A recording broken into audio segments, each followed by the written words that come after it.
Good morning, good afternoon, good evening, wherever in the world you may be. Welcome to Talk to East Turkestan, another live show for you today. Today we have a very special guest for you. Joining us all the way from the United States, we have Dr. General Robert Spalding. Robert Spalding is a national security policy strategist, globally recognized for his knowledge of China's economic competition and influence. He has served in senior positions of strategy and diplomacy within the defense and state departments for more than 26 years. Retiring as a general, he was the chief architect for the Trump administration's widely praised National Security Strategy, NSS, and the senior director for strategy to the president at the National Security Council. Without further ado, I'd like to welcome General Robert Spalding to our show today. Welcome, General. It's 8 a.m. over there. Good morning to you. Thank you. Great to be here. It truly is an honor for me, the team at Talk to East Turkestan, to have you on our show. I don't want to go through your CV. Your CV speaks for itself. You're very well known. I basically want to start off, before we get into the gist of things, your relationship with China. How did it start?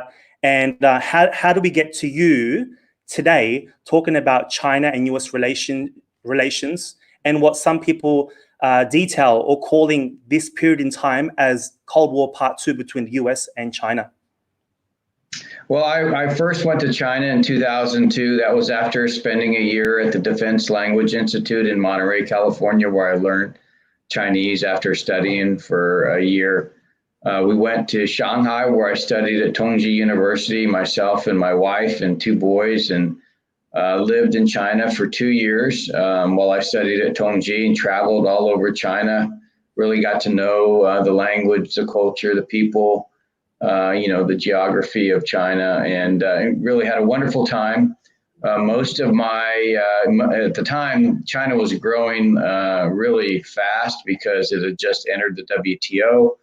Many new companies were building factories there. So, I left China that first time with a sense of wonder and, really a desire to, I told my wife in 2004, I wanted to come back to China and live and start a business after I retired from the Air Force. After that, I went back to the Air Force, and over the years, I would be assigned China policy jobs when I had to do a staff job. So I spent time on the staff of the Office of Secretary of Defense, where I worked on the first U.S.-China archive agreement for access to PLA archives. So we were using it to look for missing from the Korean War.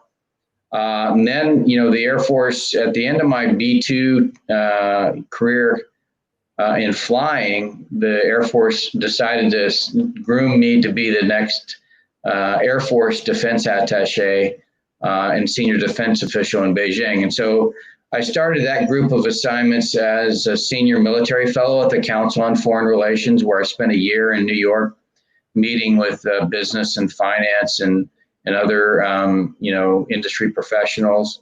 I went from there to be the advisor to the chairman of the Joint Chiefs, General Dempsey, and then General Dumford. And then I went from there to be the senior defense official in Beijing. I spent only about 6 months that time in China because I was called to the White House at that time to help formulate the national security strategy. Wow. Basically, I've called General Robert Spalding here today because of this book, Stealth War, How China Took Over While America's Elite Slept. And what really caught my eye was, it wasn't until General Spalding pointed out certain things with regards to China, even calling China the biggest threat to the US, ahead of ISIS, ahead of Al-Qaeda, ahead of radical Islam or Putin. What was the feeling in the White House when you put this forward to your constituents? Did they support you? What was going on? Well, it was very early in the Trump administration, and we were trying to get a handle on what was going to be kind of the key elements of President Trump's strategy, what was going to be his foreign policy. And so there was a debate, in the National Security Council about what is the chief, environment, what are the key challenges that the United States faces.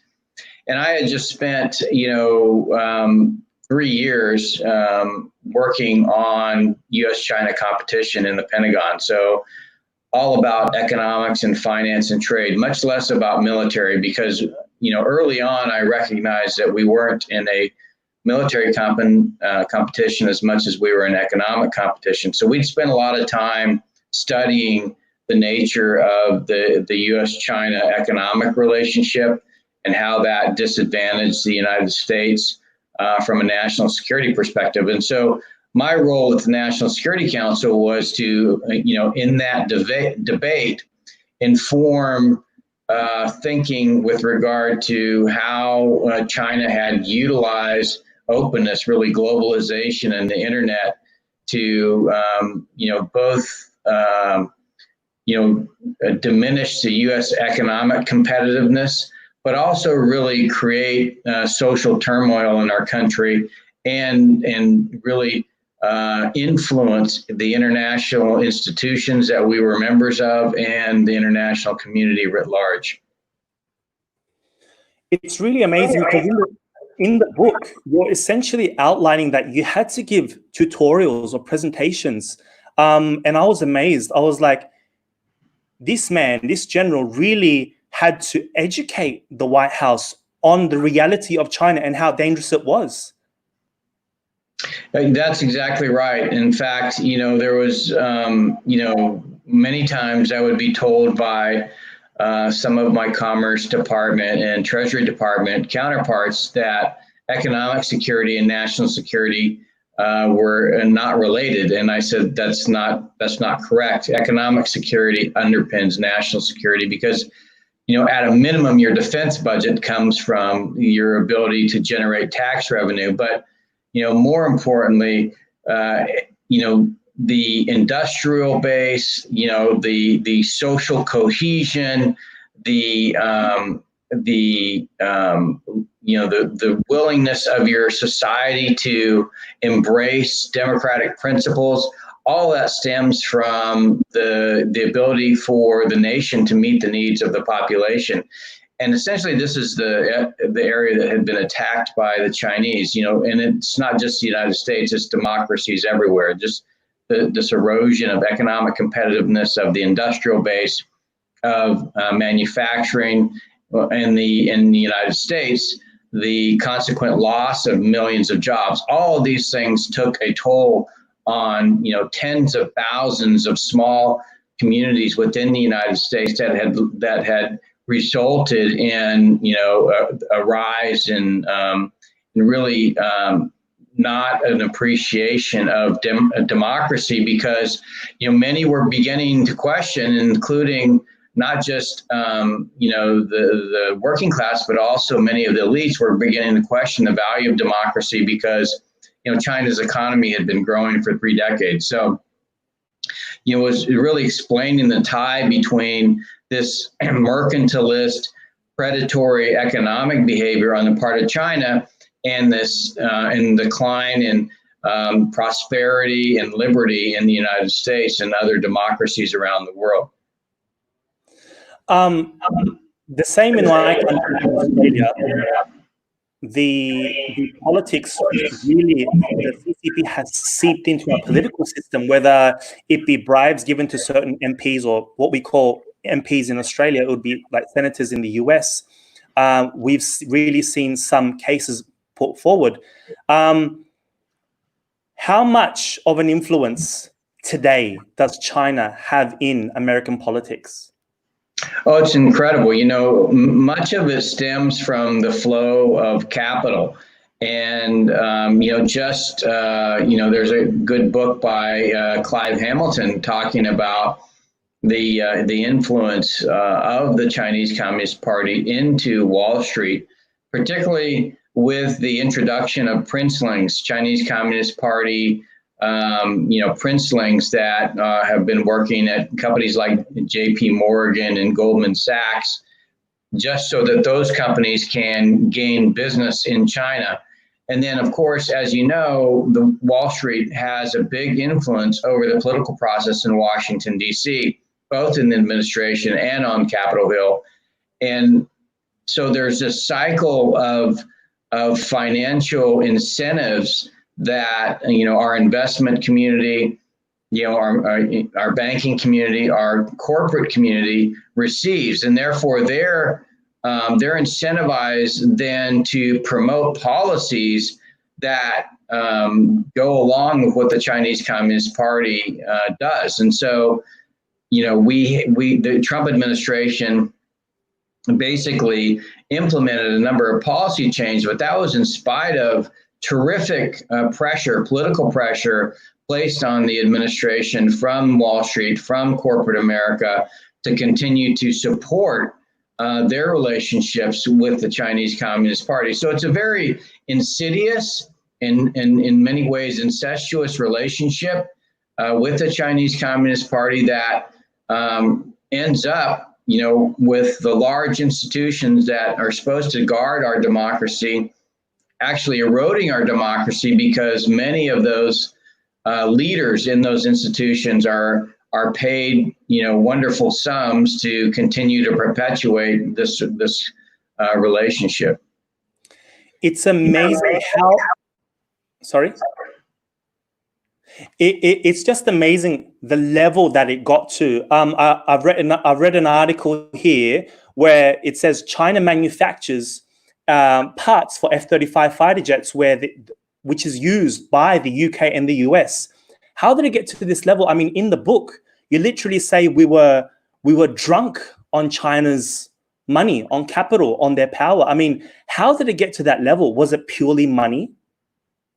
Well, yes, because what you look at and particularly in manufacturing, what we did in the United States over the course of many decades is introduce labor laws and introduce, of course, you had labor unions, and introduce environmental controls to ensure that we weren't exploiting people and polluting our environment. All of those added costs to the manufacturing process. And so, the key thing that China offered these companies that were making products was they could do the manufacturing in China, but there was no unions, there was no labor laws to speak of, there was no environmental controls. And so you could have very, very high margins on the basis of that fact. So, a company like Apple could gain, cash reserves in the order of $260 billion by offshoring manufacturing to China. And so everybody wanted to do that because everybody wanted high margins. I remember helping, a friend negotiate a price for sunglasses in China when I was living there. And, these were sunglasses that were going to be sold in the United States. And I think that the selling price was $10 US. The cost that was quoted to this businessman in the course of this negotiations was essentially the equivalent of 25 cents a pair. So that's huge margins. And so this enormous profitability that these companies were able to attain by eschewing production quality, but also, labor laws and environmental laws just meant that so many would be incentivized to continue this relationship. And so what you had over the course of 2 decades in the United States is a wholesale destruction of factories, over 70,000 factories, 5 million manufacturing jobs. And as economists know, each manufacturing job comes with it an equivalent 4 jobs in the community that support that manufacturer. And so you're talking about 20 million jobs overall. And these were jobs that had, employment benefits or medical benefits and retirement benefits, all those went away. And so you have all of these communities throughout the United States that had lost their major employer in that community. And so this increased the pressure on government to provide unemployment, to provide medical benefits and Social Security benefits, in spite of the fact that people weren't working. This ends up, if you go out several decades, destroying the society, and that's essentially what's been going on. And so, as I say in the book, it's no surprise that the American people were looking for something different, and that's why you saw the rise of President Trump and in the Democratic Party, Bernie Sanders, because people were just tired of the establishment who had done nothing but essentially allow their lives to be destroyed. Do you believe that your actions towards China, or your thoughts, or your policy, or the policies that you wanted to put forward, do you think that's how you ended up leaving your position at the NSC? Well, ultimately, after the national security strategy was kind of in hand and had a proper structure, I really started focusing on 5G because I was particularly concerned about the rise of China's power within tech, within data collection and artificial intelligence. And so, I did a study on 5G. And of course, that study was leaked to the media because the telecom industry, who by the way, had been nearly destroyed in terms of the network equipment providers, essentially saw, a more of a government role in protecting the citizens' data and information and privacy as a potential threat to their monopoly or oligopoly in telecom. So they had it, somebody within the government leaked a paper, and then within a week I had left the administration. So it wasn't necessarily directly related to China or the Chinese Communist Party, but in a way it was related because it is the role of the Chinese Communist Party to destroy the telecom industry globally, so that in the end, the only suppliers for equipment are Chinese companies. Because when that happens, their ability to collect data all over the world will be unopposed. And the reason they want to collect data is because, as Kai-Fu Lee says, they want to become the Saudi Arabia of data, because they know that data drives artificial intelligence, which drives economic benefits for China, but also allows them to surveil and influence populations around the world. It's amazing. In your book, you're spot on where you say the days of bombs and bullets used in wars are over. We've moved on, as you mentioned, data collecting, technology, economics. These are the new weapons in this war. And essentially, we are now seeing what many are describing as Cold War II between the US and China. Would you describe it that way, or do you have another name for it? No, I think it's definitely a Cold War, and that's distinguished between a hot war, which I don't think is going to happen because both nations have nuclear weapons. It would be far too risky and destructive to go into a hot war. So I definitely think it's a Cold War, and the reason it's more about ones and zeros and dollars and cents is because if you look at the history of modern warfare, it's really about protecting your population from coercion or undue influence from outside adversaries. Now, we built armies and navies and air forces to protect from an invasion and a conquering that would allow for that. And in its place, we built these economic and informational connections that actually allowed countries like the Chinese Communist Party-led China and Russia and others to bypass the military altogether and go directly to the citizens through social media, through these e-commerce. So, apps like TikTok, companies like Baidu, Alibaba, and Tencent.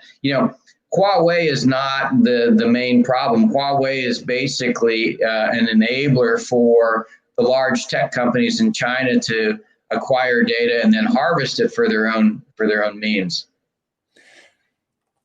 I want to get to, our page is for Talk to East Turkestan. I'm going to get to the Uyghurs in a minute. We have many people commenting on that. But could you just touch upon 5G a bit more? Many people actually don't know what 5G is, the influence or the national security risks that could happen to countries like the United States, Australia, Canada, many others. And talks of China pushing through 5G this year, next year, whereas quote unquote Western countries are probably 4 or 5 years going to be late. How's that going to impact on national security or just 5G in general? Well, first of all, it's going to lead to a massive collection of data, far more than we currently collect on individuals. So, what true 5G is, it's not just a pipe, a data pipe like 4G, a connection for your smartphone. It's actually also a computing platform. Wow. So, in a smart city, you'll see cameras and other machines that are connected to the 5G network. These cameras will have facial recognition algorithms that run in the network. And so you'll have real-time, identification of people as they move around the city and the ability to track them and everything they do. So, as this information is used for things other than, just enabling you to get an Uber or do virtual button pushes so that you can just make gestures and say what you want, this data can also be used to influence you. And that's exactly what, the Chinese Communist Party is building. So when I was there in 2017 as a defense attaché, I got a smartphone and I had all the apps put on it because I wanted to understand what it was to live as a digital citizen in China. And the ability for them to collect data and track you is incredible. You could order, and this was 2017, you could order food from a restaurant on your smartphone, walk into the restaurant and never touch your phone again because a camera would, recognize your face and then the server would greet you by name and hand you your food. So they were already starting to build elements of 5G into the society in 2017. Now, as the networks are rolling out, they're able to, do that. And so not only are there cameras everywhere in the cities, but, the police have cameras that they can readily identify people through AR or AR goggles. So it's an incredible, it really transforms your life from one of, where it's primarily human-centered activity to much more human machine and machine-to-machine interaction. All of this data collected on you, though, is used in China with social credit scores. So, you jaywalk, you smoke, you drink, you gamble, you curse the government. All of this, causes a decline in your social credit.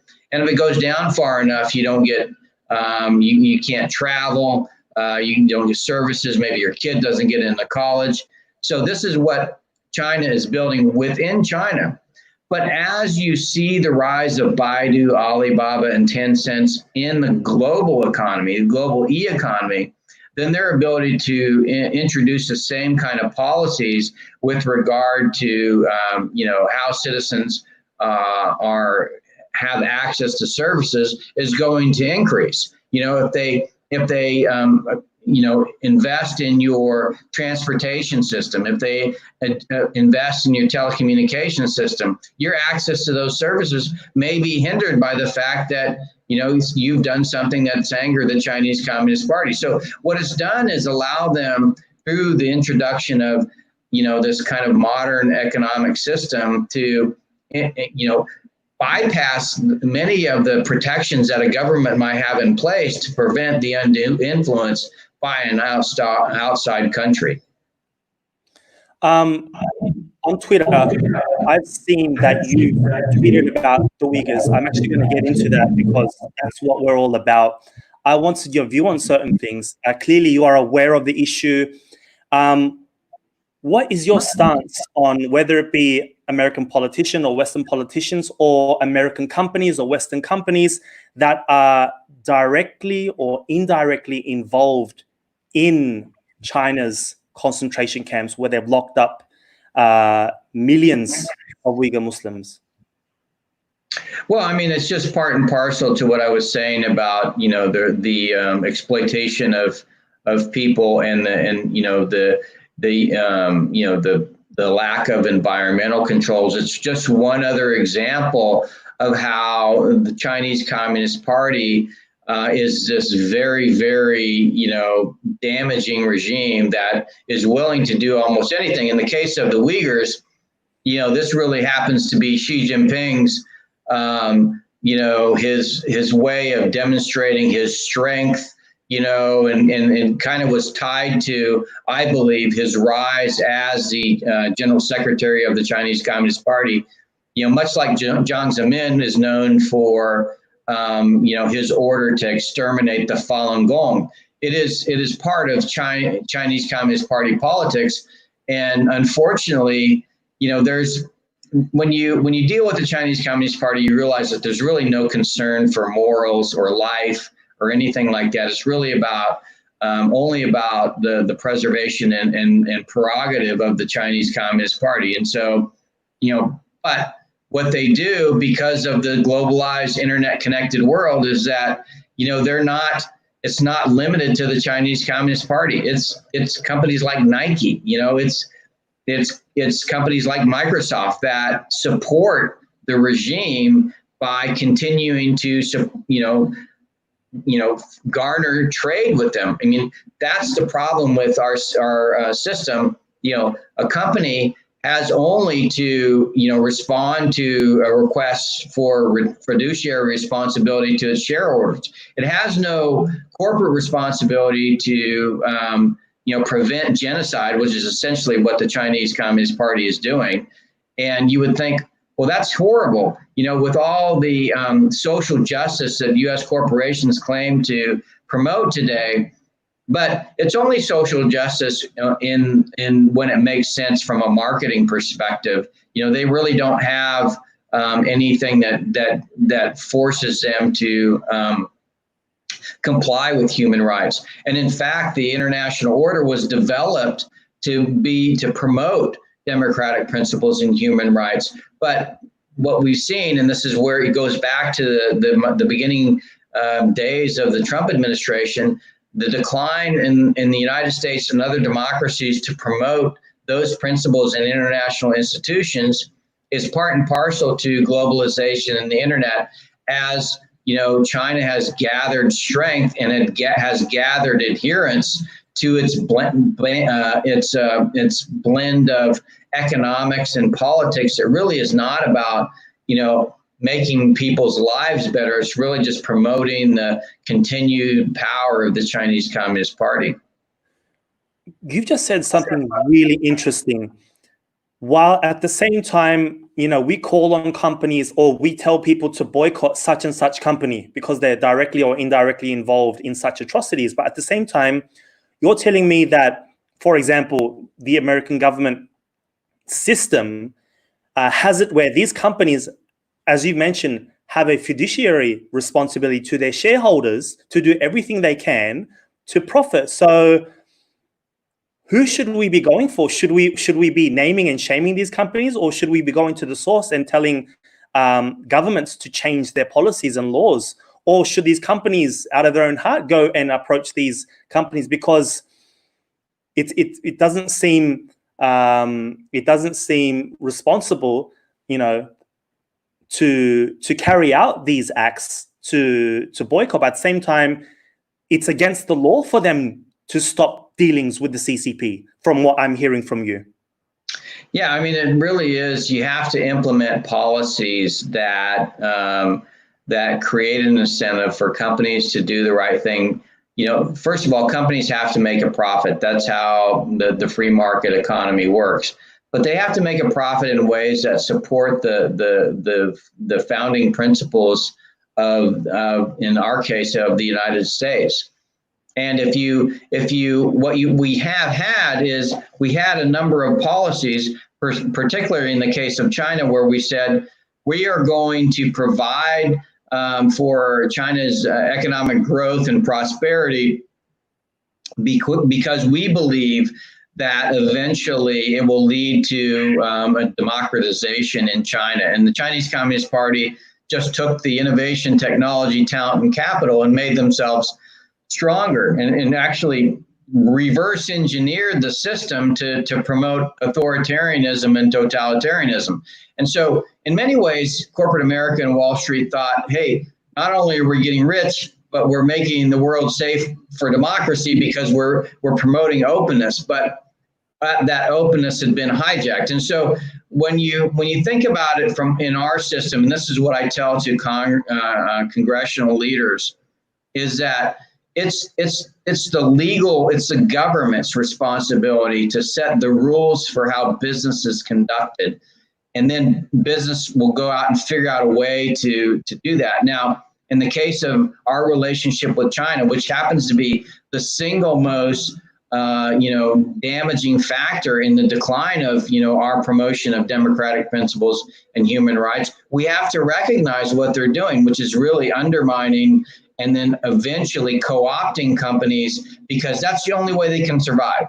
It's the only way that Apple can survive if they, essentially seek a haven within China, and therefore they have to do it the way the Chinese Communist Party wants. And so the only way to really get things under control is to begin to incentivize the companies not to be in China. And the way you do that, one of the major ways is tariffs, because China doesn't have a market economy. So you have to institute tariffs, and they really have to be permanent, because the whole idea of China entering the WTO was it would become a market economy, not a market economy. It's never going to be a market economy.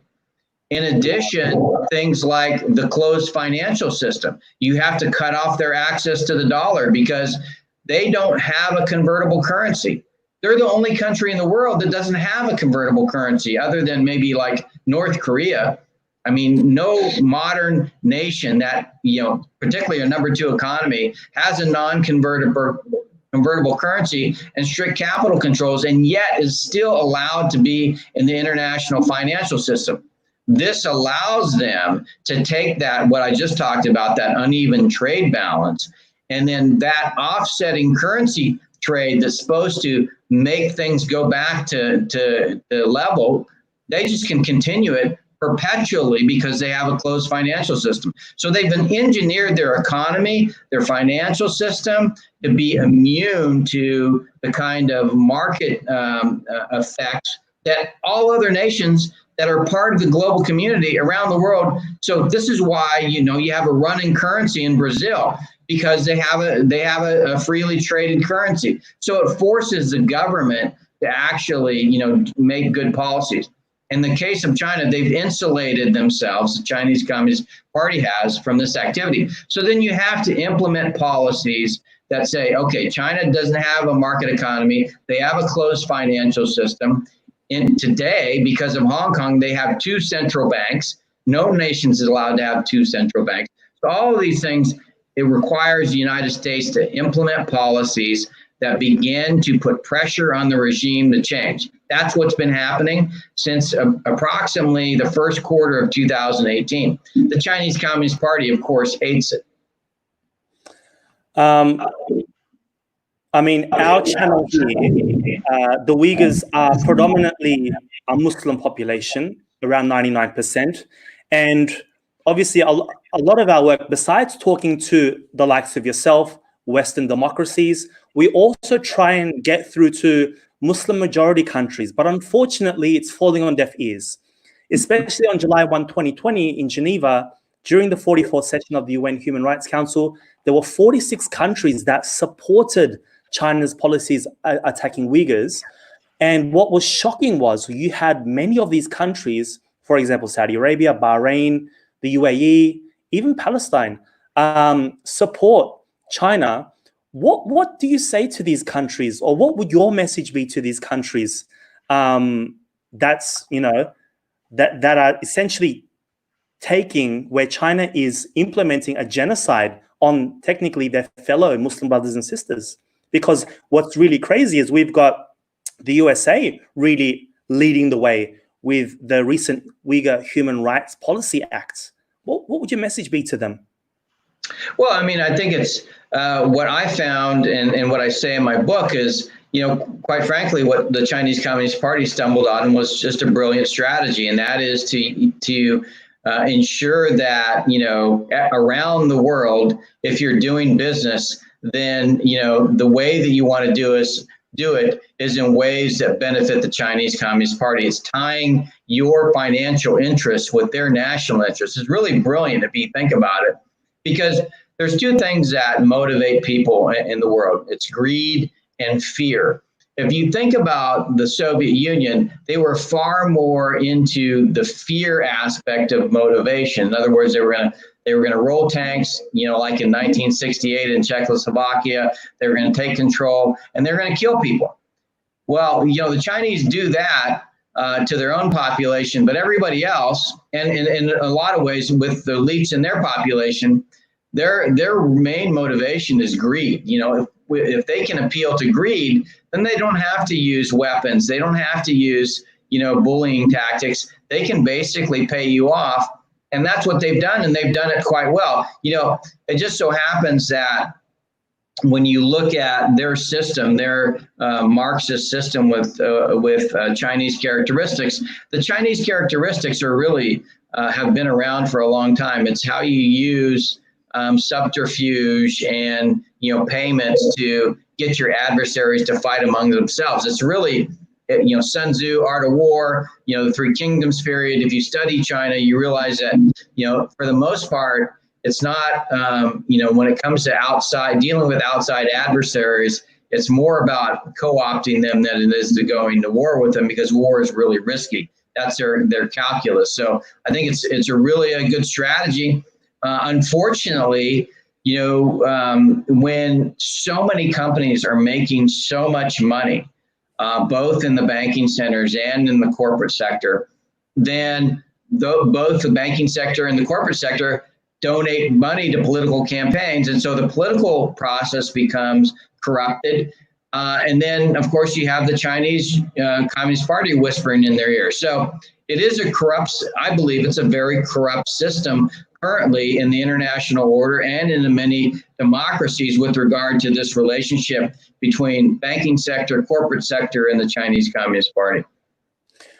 I'm going to play devil's advocate here and say, well, one thing, one belt, one road, or whether it be China's technology. I'm going to play devil's advocate and say, well, if the United States had come up with these sort of ideas, the technology, I mean, I've even seen a hotel that they've set up where robots run the show. There are no staff. Is the United States just jealous of China? Because this technology looks really nice, doesn't it? It looks like it's helping lives. What do you say to those? Well, so what as I say in the book, I really applaud what the Chinese have done using economic development really to drive their strategy, because in a lot of ways they're answering people's needs.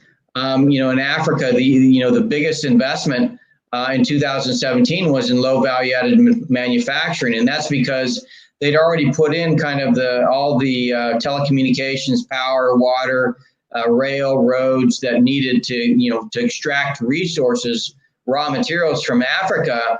And then they started investing in manufacturing, now housing, and pretty soon they're selling smartphones and allowing them to do electronic payments, moving into an information economy. So this is their strategy of how they co-opt the leaders of these countries and go from unindustrialized countries, really developing economies, to information economies, really in a generation or two. So I think it is a good way of doing things. Now, when you say could the United States be jealous? Well, I don't know if we're jealous or just you know, as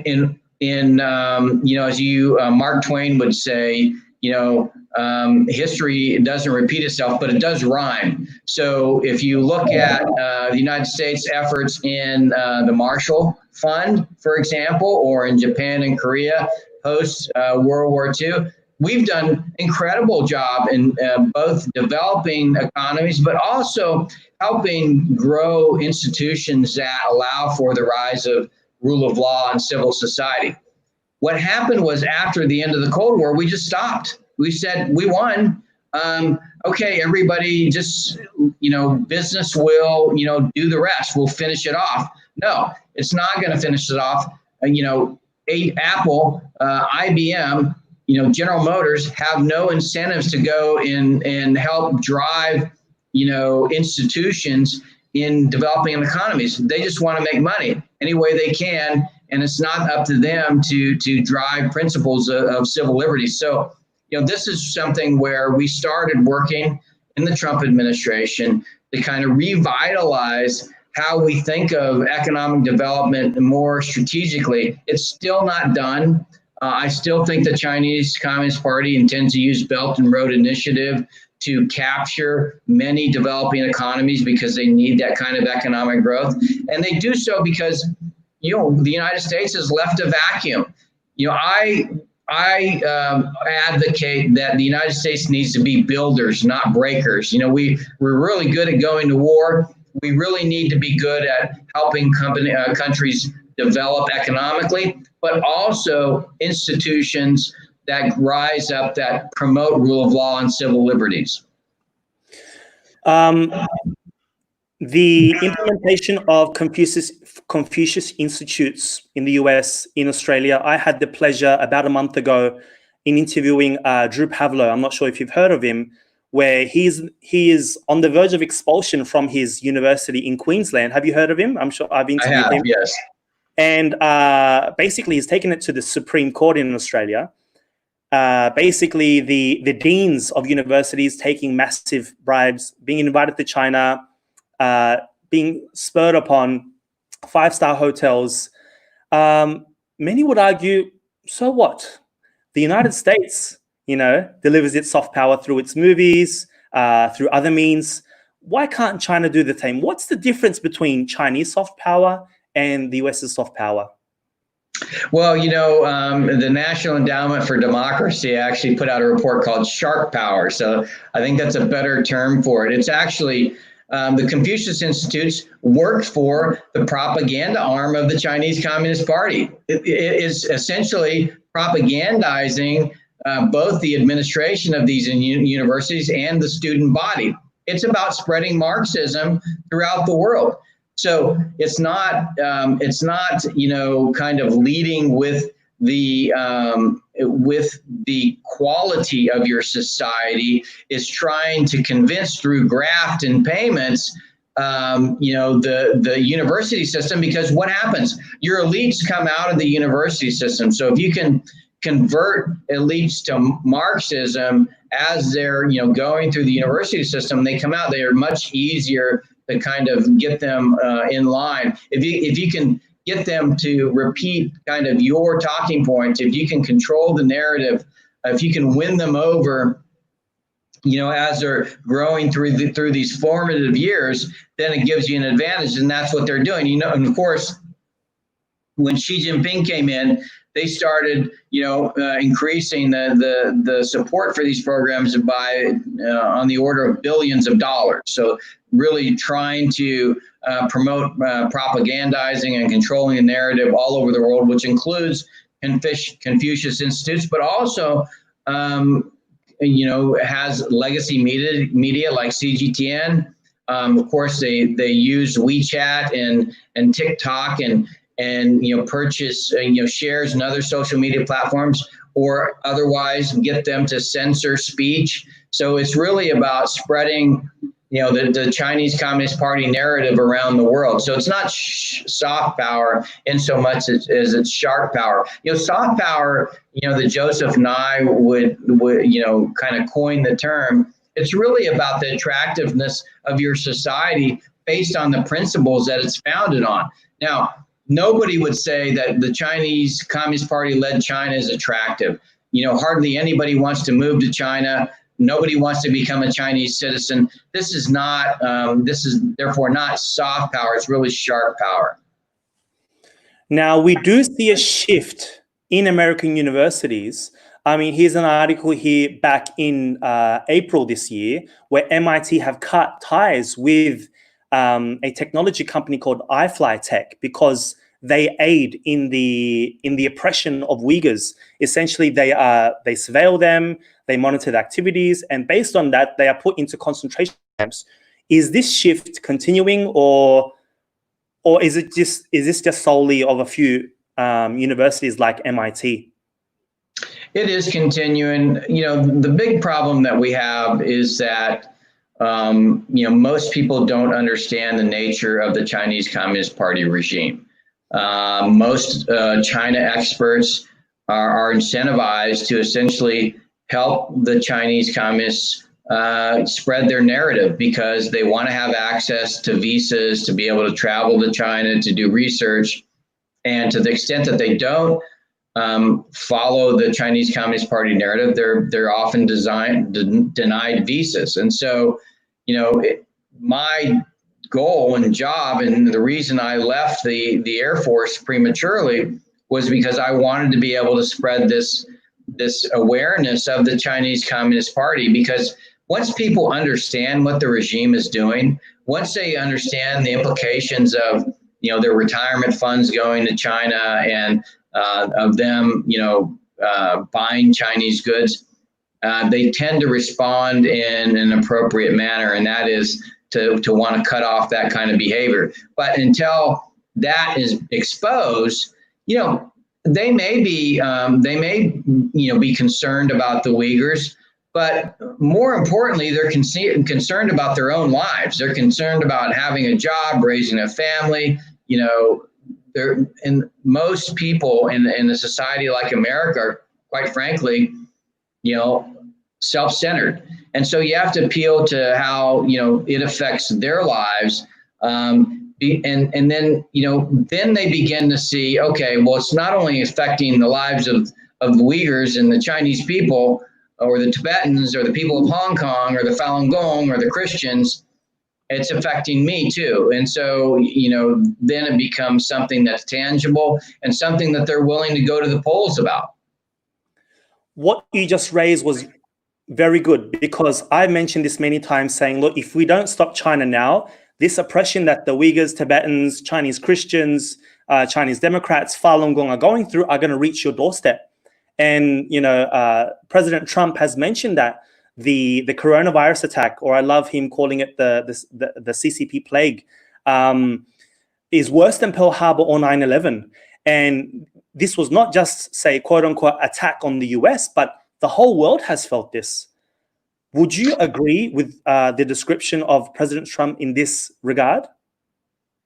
Well, yeah. So I've said quite often that by Xi Jinping's own, statement, he was in charge of Wuhan on the 7th of January. Between the 7th of January and the 23rd of January, when they closed down Wuhan, millions of people traveled from Wuhan, many to international destinations. At the same time, the Chinese government was locking down PPE and masks in China and then getting proxies around the world to buy it up so that they could profit from it. So this is going on while Xi Jinping himself says that he's in charge of Wuhan. So the only conclusion that you can come to is that the Chinese Communist Party deliberately spread the pandemic, enabled its spread in order to profit, or at a minimum to ensure that it wasn't the only economy that was dealing with it. If you think about it, if your economy is going to take a hit, and you think like the Chinese Communist Party, and that is the world is zero sum, then if I'm going to take a hit, I want all of my everybody else to take a hit. That way, we all suffer together. But more importantly, because we're all going to take a hit, and the thing that we're going to need are PPE and masks. Not only can we take a hit, but we can end up profiting from it while everybody else is down. And so that's what they did. And it's clear that they put pressure on the WHO to deny human-to-human transmission. they still have not, formally notified the WHO that they had an outbreak in China.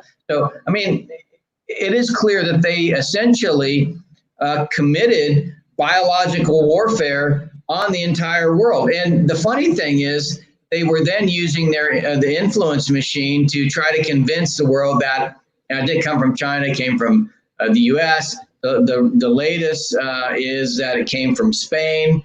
So it's just incredible. And if you read Unrestricted Warfare on page, I think 145, it talks about combining things like biological warfare and media warfare and political warfare to create new forms of warfare. And so they've essentially done that and been very successful at it. Your forecast about China for the West and for the Western world, and perhaps even for the world, has come true in essence so far. Where do you see us in a post-pandemic world? Do you see business go back to normal after this pandemic ends?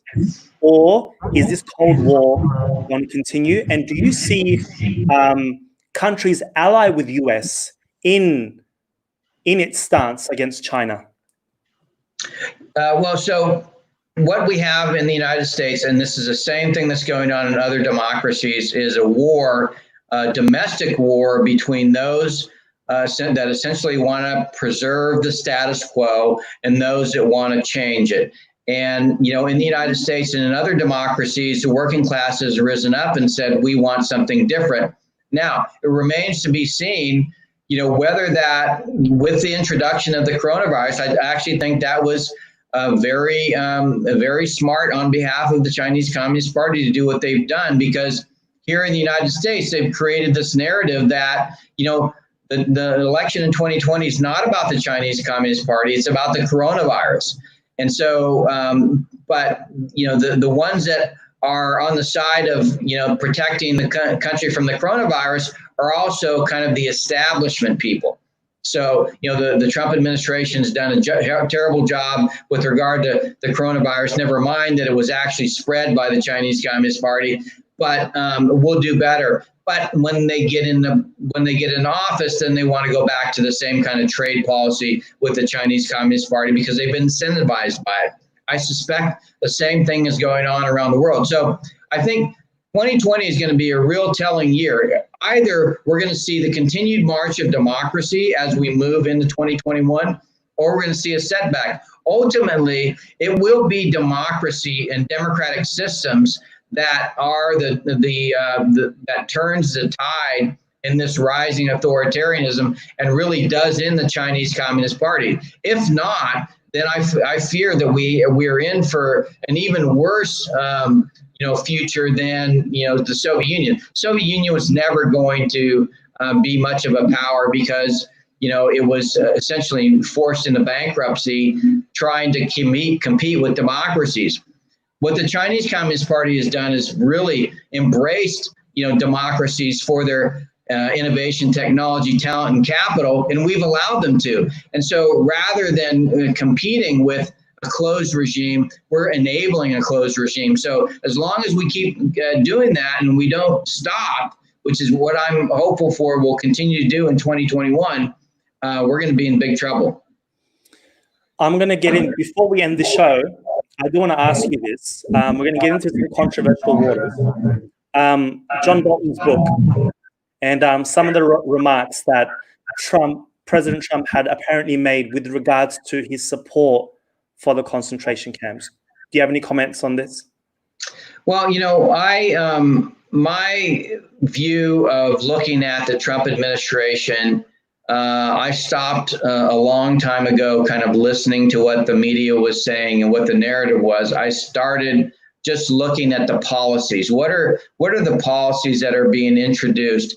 And, for the most part, I can see no fault with the policies. They're not implemented as fast as I would like, whether they be tariffs or sanctions against Chinese officials, but they are being implemented. And far more than any administration, Democrat or Republican prior, they have been putting in the policies one by one that really slow down the rise of the Chinese Communist Party, and I think are going to lead to the eventual reversal of the fortunes of the Chinese Communist Party. So, I wasn't there when he was supposedly talking to Xi and saying, hey, go get the Uyghurs. I think that's a great idea. Whatever the president is saying, in my mind, is designed for a purpose. It's a rhetorical purpose. It clearly doesn't represent. So he said, is reported frequently, best friends with Xi Jinping, my best buddy. But then he implements, hundreds of billions of dollars in tariffs and, all these other sanctions against Chinese officials. I don't think Xi thinks he's his big buddy anymore. And in fact, the president's been saying, well, he's not too happy with Xi. So the whole media narrative thing is all about politics. I don't listen to it. I don't care for it. I really look at what are the policies coming out, and then how are other nations, our partner nations, reacting. I was in Europe last fall talking to, I was in Berlin and Brussels talking to German government, EU, NATO. And they all understand the challenge with regard to China now. They're getting on board. That doesn't come, from you. If you were listening to the media, you would think, they're all completely against President Trump. Not true. They're actually getting on board with regard to, for instance, they're all saying no Huawei. I would say the biggest problem right now is Germany, because they do sell a lot of their stuff to China. But for the most part, democracies are saying, hey, no more. We're not gonna be bound by Chinese Communist Party, influence anymore. That's great that you mentioned the policies that have been put in place. What do you think of the recent policy that was turned into law, the Uyghur Human Rights Policy Act? Is this going to be what do you think the actual ramifications are going to be? I mean, I've seen Secretary Pompeo mention that that they've placed sanctions on 4 Chinese officials. Is this just going to be a piece of paper, or is this policy going to be tangible? If you really want to cut off the Chinese Communist Party, you have to cut off their access to innovation, technology, talent, and capital. So anything that does that only on a limited basis is not going to be effective. You have to cut off the entire nation, because the Chinese Communist Party owns the banks, it owns the police force, it owns the borders, it owns the military. It basically controls everything in the society, and therefore, in order to essentially cut off the head of the snake, you have to cut off access to the entire country. That's the only way it's going to work. And, I've never been a fan of these, things that just go after individuals. You have to go after the entire system, because, the way the Chinese Communist Party looks at it, like, fine, you put somebody in jail. We've got 1.4 billion people. We're just going to keep going. You have to cut off the whole system. And so I think it's positive, but not enough. We really need to do things like making the tariffs permanent, stopping exchanging the Hong Kong dollar, because the Hong Kong no longer exists. Therefore, the Hong Kong dollar should not exist. China can't have 2 currencies. If it's going to be one country, one system, it's got to be one country, one currency. Can't have an extra currency just because they want an avenue to do IPOs for Chinese companies easily for, Western markets. This is what they're using Hong Kong for, and we ought to cut it off. These types of policies will really strangle the Chinese Communist Party. And when you strangle their economic growth, when you strangle their access to capital, innovation, technology, and talent, then you really prevent them from ultimately, in the end, you're going to prevent their ability to oppress their people. Okay. Last few questions. I want 1 or 2-word answers if you can. Xi Jinping, is he going to be overthrown within his own party? No. The CCP, the CCP itself, is that going to disband within the next 10 years? Maybe. Do you see the independence of Tibet, East Turkestan, Inner Mongolia in the next 10 years? Maybe. Maybe. And last question, you could kind of answer this. I always ask this to my strategist guests. We here at East Turkestan are a non-violent organization, and you've mentioned that this is a Cold War. It's not going to get into a hot war, even though China is committing a genocide. Now, 75, 76 years ago, America and its allies went into Germany, took down Hitler because of the genocide that it was committing against the Jews. Now, based on this, do you see in the future, 5, 10 years down the track, the US allies any sort of military intervention into China to stop its genocidal policies? No. No. Okay. Thank you very much, General Robert Spalding. It was truly an honor for me and our channel. I hope to have you sometime in the future, hopefully talking about something more positive, but it looks like from what I'm hearing for you, we're going to be talking about China, CCP, and the evil that's coming from Xi Jinping for quite some time. Thank you very much. I want to thank you for everyone joining us. Please get a copy if you haven't got a copy of General Spalding's book. I honestly do believe that every country, every policymaker, every legislation maker should read a copy of this. It should be translated into every single language in the world. Get a copy of this on Amazon.